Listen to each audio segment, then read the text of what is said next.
Sudah 11 hari ribuan rumah warga di Tanjung Pura, Kabupaten Langkat tergenang air. Sejumlah warga pun mulai mengalami sakit. Posko Kesehatan mencatat warga yang berkunjung terus mengalami kenaikan. Air masih merendam sebagian besar wilayah Kecamatan Tanjung Pura, Kabupaten Langkat. Sebagian warga korban banjir terpaksa mengungsi dan tinggal di sejumlah posko-posko yang dibuat pemerintah dan warga. Akibat terlalu lama terpapar air banjir, warga mulai sakit, mulai dari gatal-gatal, kutu air, masuk angin, hingga diare. Posko Kesehatan Tanjung Pura mencatat setiap hari lebih dari 100 warga korban banjir datang berobat. Belum surutnya banjir di Tanjung Pura disebabkan jebolnya sejumlah tanggul. Sementara upaya perbaikan masih tertahan karena air yang masih cukup tinggi untuk dilalui alat berat.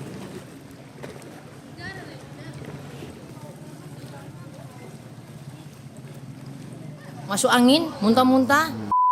Bapaknya juga kaki membusuk. Orang apotik aja yang nggak terendam kali juga masuk angin. Anak saya tuh di atas, belum turun-turun.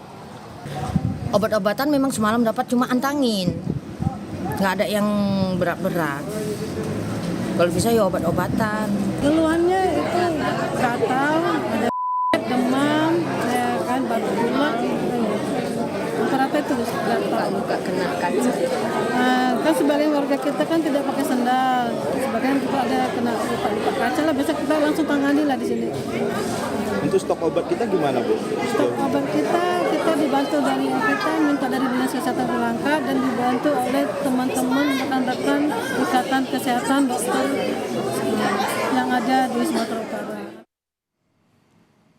Dari Sumatera Utara kita bergeser ke Aceh, saudara. Kita akan lihat kondisi terkini korban banjir di Aceh Tamiang bersama jurnalis Kompas TV Dipo Nurbahagia dan juru kamera Heri Ardi. Dipo, ini setelah listrik kembali menyala, bagaimana aktivitas warga Aceh saat ini dan juga bagaimana fasilitas kesehatan di sana?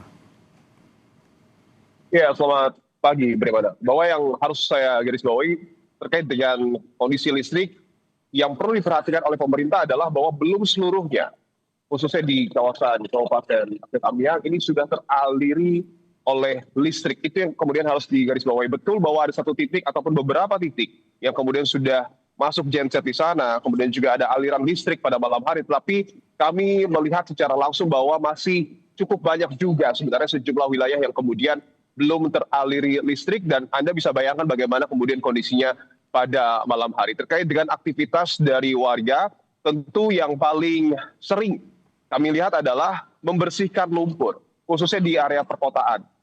Karena begitu banyak material lumpur yang kemudian masuk di wilayah pertokoan dan juga perumahan warga, tentu ini menyulitkan. Dan yang lebih membuat kami cukup prihatin adalah masih juga banyak warga yang kemudian rumahnya di area-area yang memang sulit untuk diakses bantuan. Artinya mereka sejak pagi hari ini biasanya yang di area pinggir, ya dapat dikatakan seperti itu, mencoba berjalan kaki, kemudian juga menuju ke pusat kota untuk kemudian berjuang mendapatkan bantuan, itu pun belum tentu dapat, Tremana.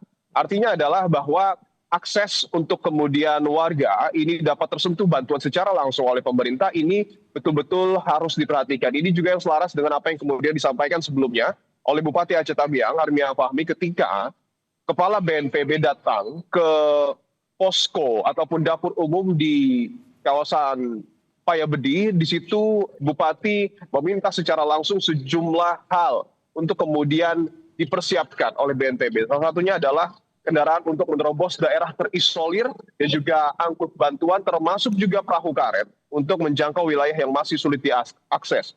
Nah, yang lebih mencengangkan lagi Bremana adalah ini sudah saya konfirmasi secara langsung kepada Wakil Bupati Aceh Tamiang, Bapak Ismail, bahwa sampai dengan hari kemarin setidaknya ada kurang lebih 262.000 warga yang terdampak. Tapi setidaknya belum ada pos pengungsian utama.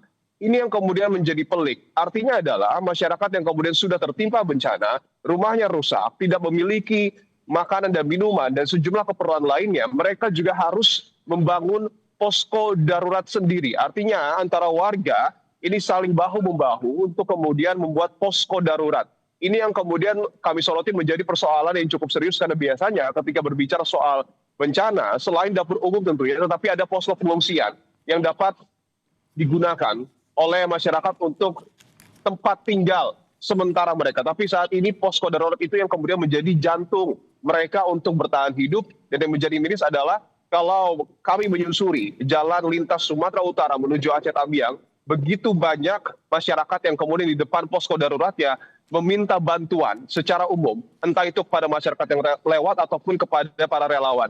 Narasi yang selalu beredar kepada kami pada hari ini ataupun pada beberapa hari kami berada di Aceh Tamiang adalah mayoritas bantuan itu datang dari relawan. Meskipun tentu ada bantuan dari pemerintah, dalam hal ini ada pemerintah daerah maupun pemerintah pusat, tetapi memang secara umum narasi yang kemudian beredar adalah bantuan ini datang dari relawan ataupun keluarga mereka yang datang berkunjung. Nah, yang kemudian menjadi menarik adalah bahwa pada hari ini kami juga mendapatkan informasi Presiden Republik Indonesia Prabowo Subianto akan meninjau secara langsung situasi terkini di Kabupaten Aceh Tamiang, Provinsi Aceh. Saya mendapat informasi bahwa Presiden akan terbang dari Bandara Halim, Bandara Kusuma Jakarta pada pukul 7 pagi waktu Indonesia Barat dan akan mendarat di Bandara Kuala Namu. Kami mencoba menggali informasi akses mana yang kemudian akan dilalui oleh Presiden, apakah akan menggunakan helikopter dari Kuala Namu menuju Aceh Tamiang ataupun menggunakan jalur darat, tetapi yang paling memungkinkan tentu adalah menggunakan helikopter, setelah itu baru menyusuri kawasan Aceh Tamiang. Tapi ini harus kami konfirmasi lagi. Ada juga informasi yang kami dapatkan bahwa nanti Presiden akan berada ataupun akan meninjau ke Jalan Iskandar Muda. Itu juga area yang kemudian menjadi area dalam tanda kutip terparah karena itu pusat kota, dan untuk pertama kalinya pusat kota di Aceh Tamiang juga terhempas oleh banjir bandang. Yang perlu kami garis bawahi juga adalah bantuan. Terkait dengan bantuan ini yang selalu disuarakan oleh masyarakat adalah soal air bersih, kemudian juga makanan, termasuk juga obat-obatan. Terkait dengan fasilitas kesehatan, betul bahwa RSUD di Aceh Tamiang ini sudah mulai dilakukan pembersihan dari material lumpur dan akan diproyeksikan dapat menjadi fasilitas kesehatan bagi masyarakat dalam beberapa hari ke depan. Tetapi tentu ini harus dilakukan percepatan karena jangan sampai masyarakat yang sudah bertahan di area mereka terkena penyakit. Gimana? Baik, sudah ada perbaikan ataupun pembenahan untuk rumah sakit sehingga nanti bisa digunakan untuk warga yang mengalami sakit seperti itu. Terima kasih Dipo Nur Bahagia dan juga juru kamera Heri Ardi melaporkan dari Aceh Tamiang, Aceh. Selamat bertugas kembali.